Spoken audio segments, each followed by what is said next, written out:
Hi అండి, అందరూ ఎలా ఉన్నారు? ఎవరైనా మన ఛానల్ ఫస్ట్ టైం చూస్తుంటే కనుక సబ్స్క్రైబ్ చేసుకోండి. ఈ వీడియో కనుక నచ్చినట్టయితే మీ ఫ్రెండ్స్ అండ్ ఫ్యామిలీకి తప్పకుండా షేర్ చేయండి.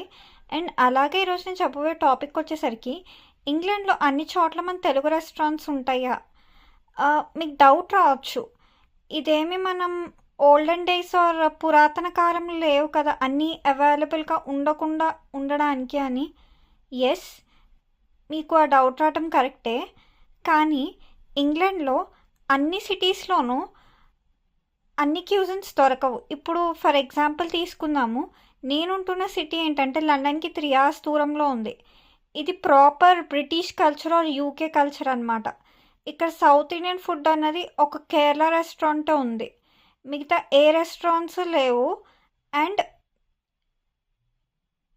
ఇందాక చెప్పినట్టు ప్రాపర్ బ్రిటిష్ కల్చర్ కాబట్టి ఇది మన ఇండియన్ వెజిటబుల్స్ కూడా దొరకటం కష్టమే.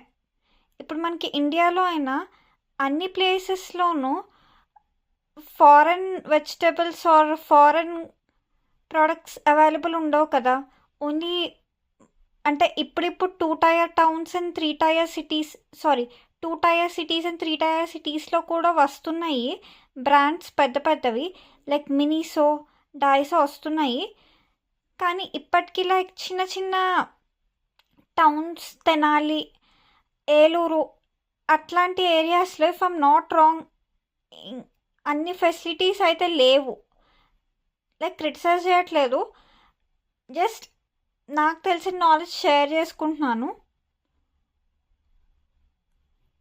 కొత్తగా వచ్చే వాళ్ళకి యూస్ అవుతుందని మీకు ఈ వీడియో చేస్తున్నాను అనమాట. ఈ వీడియో కనుక నచ్చినట్టయితే లైక్ చేయండి, కింద కమెంట్స్ చేయండి. ఇంకా మీకు ఎట్లాంటి వీడియోస్ కావాలో చెప్పండి.